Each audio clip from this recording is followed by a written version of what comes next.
धन्यवाद।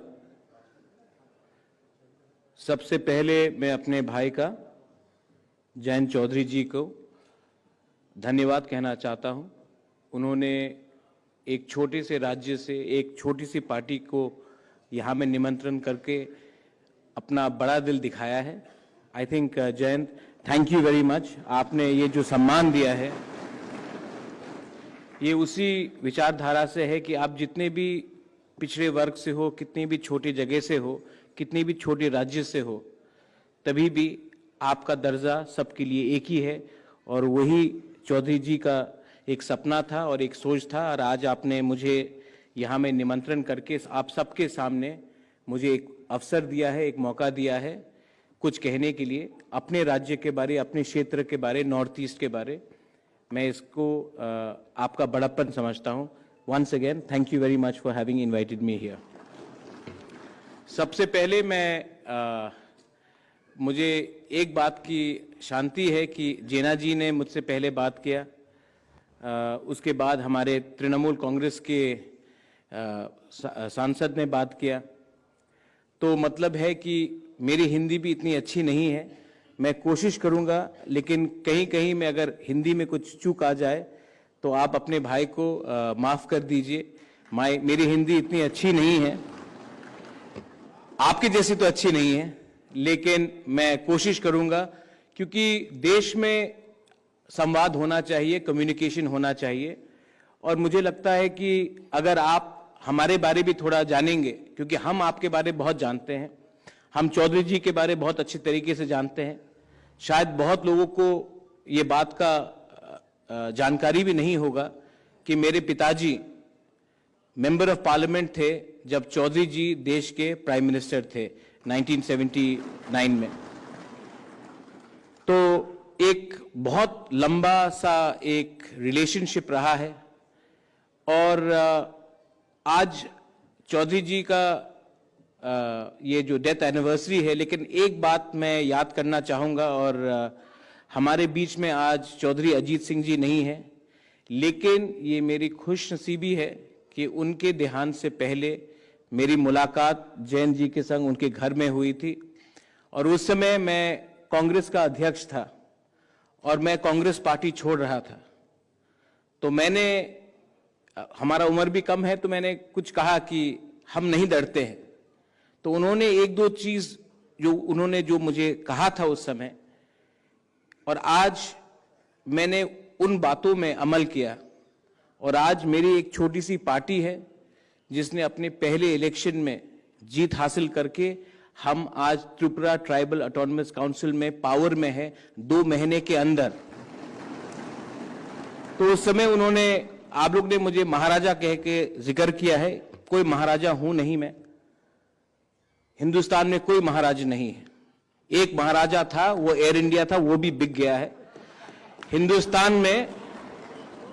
में कोई राजा नहीं है, महाराजा नहीं है। मैं भी एक ट्राइबल हूं, मैं नॉर्थ ईस्ट से आता हूं। हां, ये अलग बात है कि मेरे पिता या मेरे दादी और मेरे पूर्वजों ने एक समय त्रिपुरा में उनका राज था। आज मैं हिंदुस्तान का हूं और मैं यहां हिंदुस्तान की बात करने के लिए आया हूं, कोई परिवार के बारे बात करने के लिए नहीं आया हूं। तो ये नॉर्थ ईस्ट में शायद आप लोग, बहुत लोग को शायद मालूम नहीं होगा कि नॉर्थ ईस्ट एक ऐसा क्षेत्र है जहां में हमारा पड़ोसी बांग्लादेश है, म्यांमार है, चाइना है, भूटान है, और बहुत लोग बोलते हैं तिब्बत है जो चाइना है। और हमारा जो कनेक्शन है देश के साथ, वो एक बहुत छोटे से रास्ते से जाता है, उनको अंग्रेजी में कहते हैं चिकन स्नेक। लेकिन अगर आप देखेंगे कि नॉर्थ ईस्ट के बारे, हमारे आम भारतीयों के बारे क्या जानकारी है, बहुत बार जब मैं दिल्ली आता हूं तो सब मेरे नॉर्थ ईस्ट के लोगों को कभी कहते हैं कि आप नेपाल से हो, कोई कहते हैं कि आप चाइना से हो, आप कोरिया से हो। और ये जो दूरी है, ये क्यों है? क्योंकि एक प्रोग्राम है, एक सोच है कि एक भारतीय को दूसरे भारतीयों से दूर रखा जाए। अंग्रेज ने डिवाइड एंड रूल पॉलिसी किया था और आज हिंदुस्तान में भी एक सोच है कि एक हिंदुस्तानी को दूसरे हिंदुस्तानी से अलग रखा जाए, कहीं में धर्म के नाम में, कहीं में जाति के नाम में, कहीं में कल्चर के नाम में। उनका खाना अलग है, इनका खाना अलग है। लेकिन मैं आपको एक बात बोलना चाहता हूं, हम लोग डरते नहीं हैं किसी से। और मैंने जयंत भाई से एक चीज देखा है, किसान आंदोलन में एक चीज देखा है कि आप लोग भी डरते नहीं हैं किसी से। जो भी शासन, अभी मुझसे पहले शरद यादव जी ने एक बात कहा था कि सिचुएशन इस देश में ऐसा आ चुका है कि इमरजेंसी से खराब है। ये जो परिस्थिति है, क्यों है? ये भय से ये परिस्थिति बनता है। अगर हिंदुस्तान में, अगर भारत में हमें डेमोक्रेसी ट्रू फॉर्म में चाहिए तो आपको, आपकी संख्या जितनी भी कम हो कुछ फर्क नहीं पड़ता है, आपको एक रहना पड़ेगा। आपको निडर होकर न्याय के लिए लड़ना पड़ेगा। बहुत लोग कहते हैं कि आपकी संख्या तो बहुत कम है, आप तो नॉर्थ ईस्ट से है, आपकी संख्या बहुत कम है। लेकिन संख्या सोच से बड़ी नहीं होती है।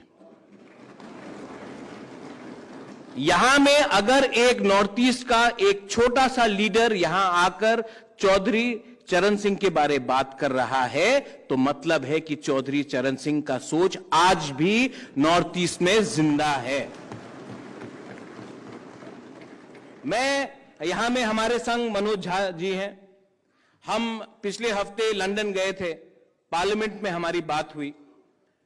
ऑक्सफोर्ड, कैम्ब्रिज यूनिवर्सिटी में, ब्रिज इंडिया में आइडियाज ऑफ इंडिया के बारे में बात हुई। यह बात मैंने मनोज झा जी से बात नहीं की थी, मैं अभी बोल रहा हूं। मैं आपको एक उदाहरण देना चाहता हूं कि नॉर्थ ईस्ट के बारे क्या सोचा जाता है। मैं पार्लियामेंट में, हमारा एक भाषण था, जाने से पहले वहां में ब्रिटिश के एमपीज थे, हिंदुस्तान के बहुत एमपीज थे, डिग्नेटरीज थे। मैं अपना बात रखने जाने वाला था तो एक हाई कमीशन का एक ऑफिशियल आकर मुझे कहता है, प्रद्योत, हिंदुस्तान के खिलाफ कुछ मत कहना।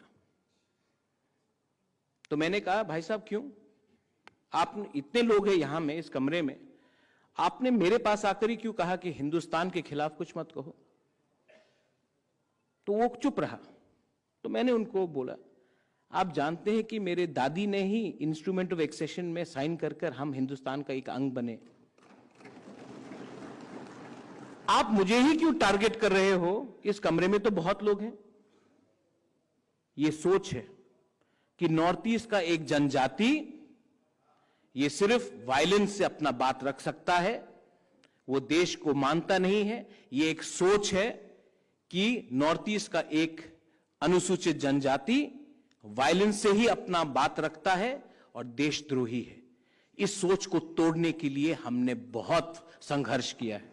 और आज मैं यहां में आपको बोल सकता हूं कि हमारे ही राज्य से बहुत बड़े लीडर्स हैं जिन्होंने कहा था, अरे जाट का तो कोई सोच नहीं है, वो तो उनका दिमाग नहीं है, हमारे पास दिमाग है। ये सोच आज भी जिंदा है और इस सोच को तोड़ने के लिए, एक जंगल में बैठा हुआ जनजाति भी आपके साथ तैयार है। आप संघर्ष करो। आज हमारा भाषा खतरे में है। मैं हिंदी नहीं बोल सकता हूं, मेरी हिंदी इतनी अच्छी नहीं है।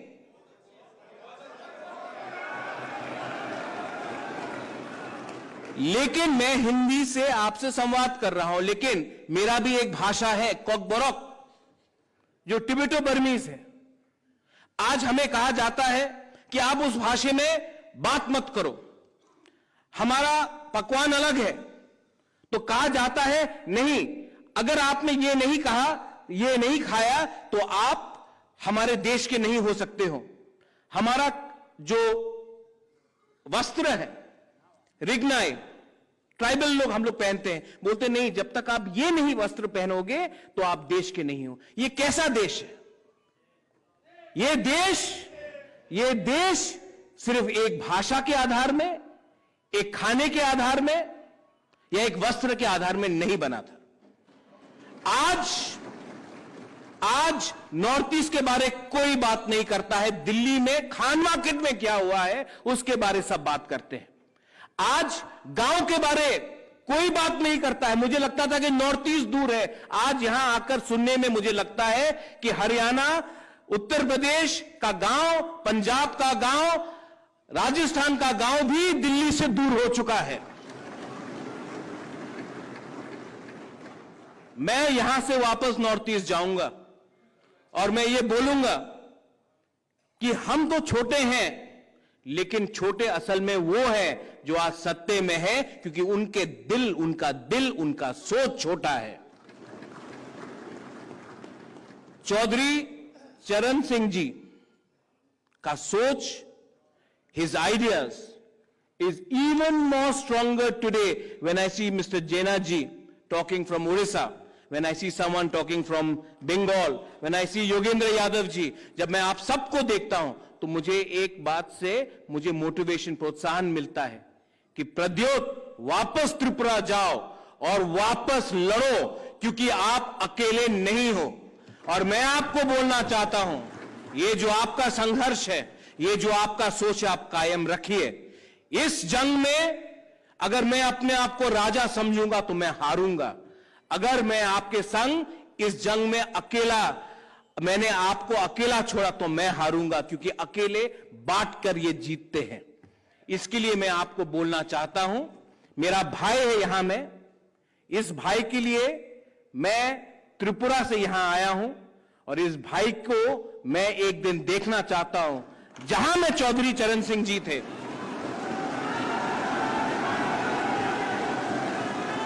आज मैं आपको बोलना चाहता हूं कि किसान का बेटा इस देश का प्रधानमंत्री क्यों नहीं बन सकता?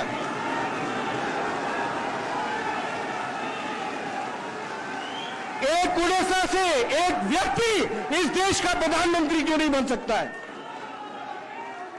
ये देश को अगर आपको बचाना है, जयंत चौधरी, मुझे सुनाई नहीं दे पड़ा भाई।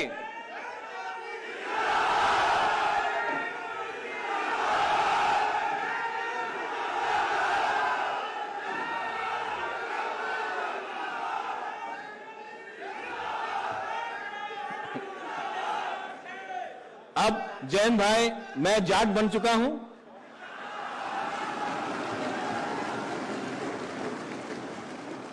आप सबको भी मैं ट्राइबल बनाकर छोड़ूंगा। इतना ही बात रख के मैं आप सबको कहना चाहता हूं कि मैं आपका आभारी हूं। आपने मुझे यहां में एक मौका दिया और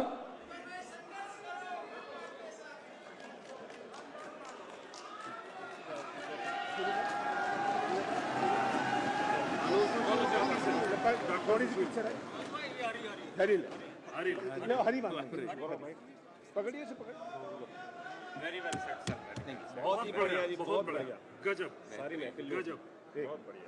सोच रहे थे बाद में मिलेंगे, लेकिन take the number and will come to visit you.